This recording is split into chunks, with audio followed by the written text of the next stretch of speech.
La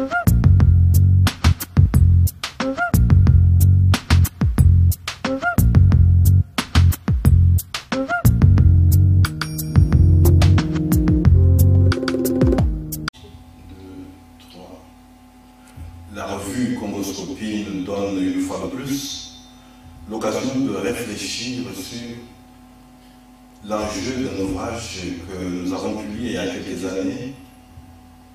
L'ouvrage s'intitulait « Fatigué d'être africain » avec un point d'interrogation à la fin. Il s'agissait de savoir si on doit être fatigué d'être africain.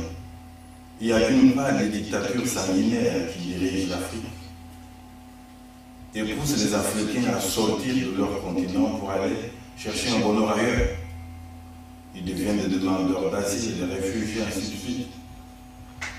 Il y a d'autre part le fait que les Africains, lorsqu'ils sont déjà reçus provisoirement quelque part en Occident, en Europe, on leur dit, mais écoutez, l'Europe ne peut pas accueillir toute la misère du monde. Et finalement, ils sont entre les eaux. Quelqu'un disait, ni viande ni poisson, que faut-il faire? Il y en a qui disent, mais il faut s'abandonner au découragement, au défaitisme.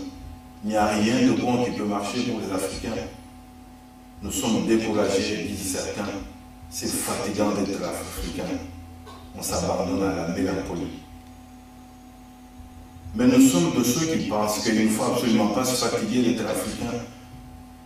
C'est pour cette raison que nous avons terminé le titre de cet ouvrage par un point d'interrogation. Et nous répondons en disant qu'il ne faudrait pas se fatiguer d'être africain.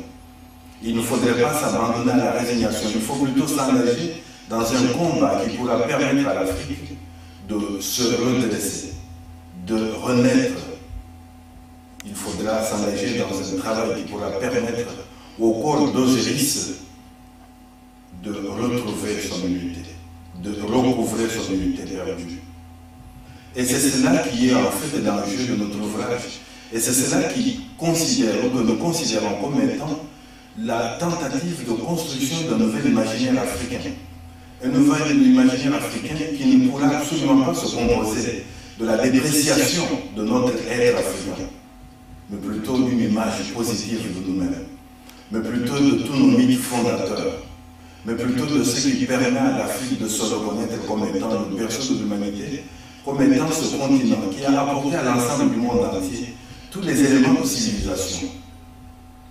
Et alors, cet imaginaire doit effectivement se bâtir sur cette base-là, de ce que nous avons apporté à l'ensemble de l'humanité, de ce que nous représentons comme valeur, de ce dont nous avons toujours été capables et qui permet encore à l'ensemble des hommes et des femmes à travers le monde de faire quelque chose, de se redresser, d'inventer.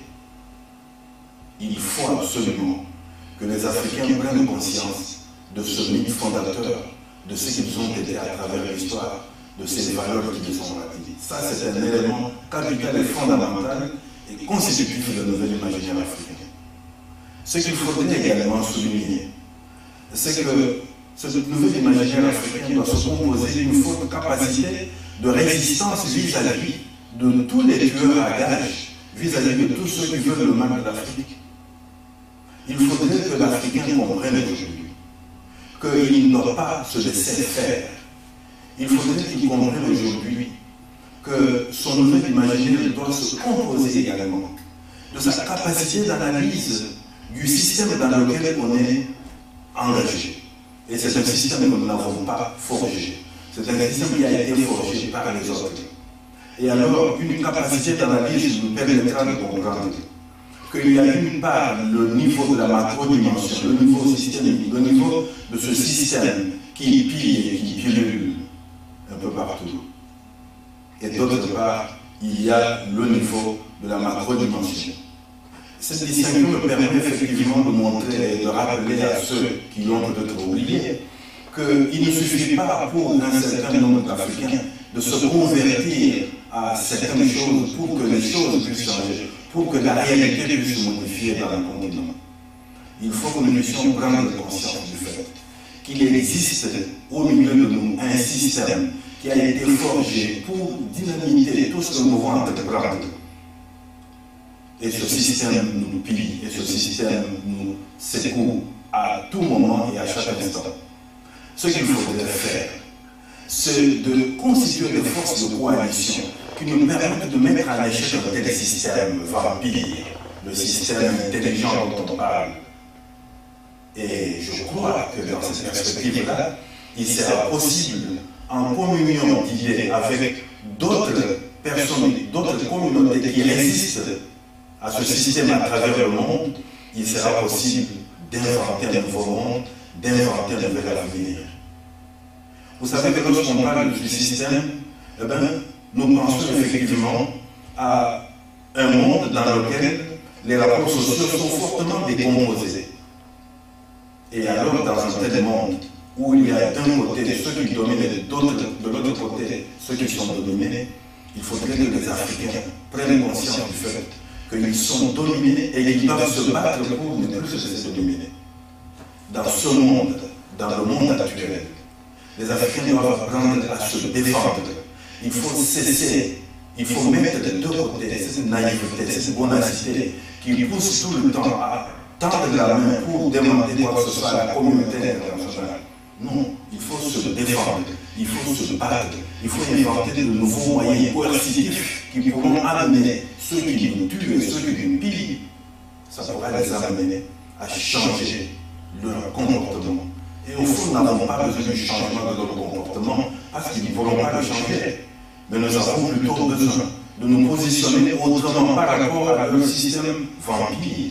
Nous positionner comme des gens, comme des personnes, comme des êtres responsables de leur destinée, qui n'acceptent aucun pillage, qui n'acceptent aucune domination. Et nous devons pour cela nous défendre.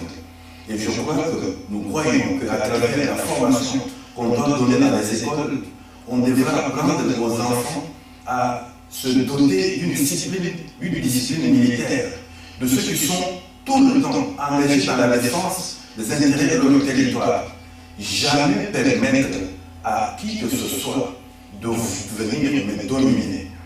Jamais permettre à qui que ce soit de venir s'occuper de mon espace, de mon territoire géographique, mon territoire géopolitique, mon territoire épistémologique, mon territoire ontologique, mon territoire théologique.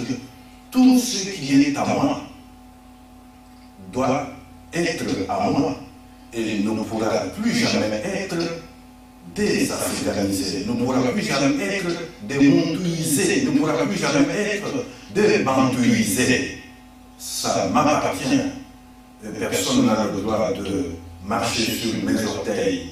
Il faut une discipline militaire qui apprend aux jeunes Africains et à tous les Africains à se défendre contre tous les tueurs à gages, contre tous les ennemis. Un nouvel imaginaire qui se compose d'une telle capacité de résistance pourra nous permettre d'inventer un nouveau monde. Nous avons besoin de cela.